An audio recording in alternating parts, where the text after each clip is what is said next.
Ngayon sa Puerto Galleria, nagsama kami sa karera sa yate ng aming boss.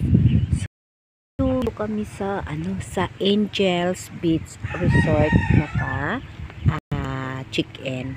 So, ito yung harap niya. Kagabi ang tubig hanggang dyan sa may dalampasingan pagdating namin. Kasi gabi na kami, hanggang dito yung water kagabi. Hanggang dito. Hanggang dito siya. Yan, dito na side. Ngayon, tingnan nyo, hunas. Yan. Parang lang ito siya. Sa likod na siya ng Puerto Galleria. Kasi nagsakay kami kagabi sa ticket. So, ito yung area. Dito kami nag-check-in. Yan yung aming tulugan. Yan, maganda siya. Tapos, makyat sa daan. Kaya, tinatiri kasi kagabi pababa namin. Sobra tirik na tirik.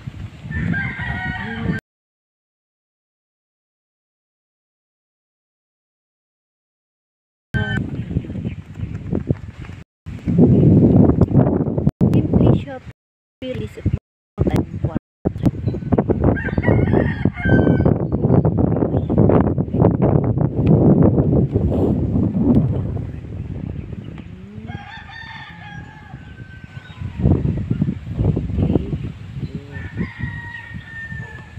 siguro dito may naglalaro, may paligulan.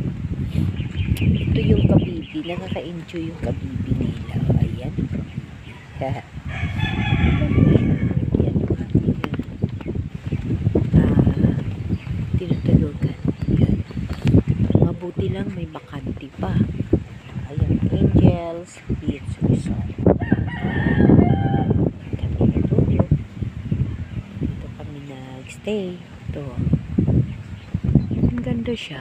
Ang ganda ng aming kwarto, ang aming tulugan. So, ayan guys, nandito na ako sa Puerto Galleria. Dito sa Angels Beach Resort. So, titingnan natin. Good luck sa aming staff, sa aming boss sa yate. Dalawa yung participating yate namin is dalawa. So, I hope and I wish na mananalo. Ang ganda ng pugs ba yun? Ayun. Oh, fulling na. Yun.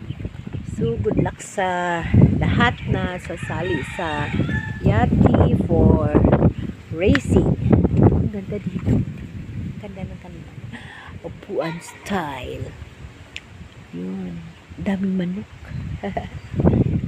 So, again guys, maraming salamat sa panonood sa adventure ko sa kitchen kag sa kung saan man ako napupunta. Maraming salamat sa inyo sa panonood. Abangan niyo yung bagong update sa karera sa mga yate, kung sino ang mananalo. I wish and I hope na makakuha rin kami ng trophy. Okay guys, thank you so much for watching. Bye. God bless you all people. I love you.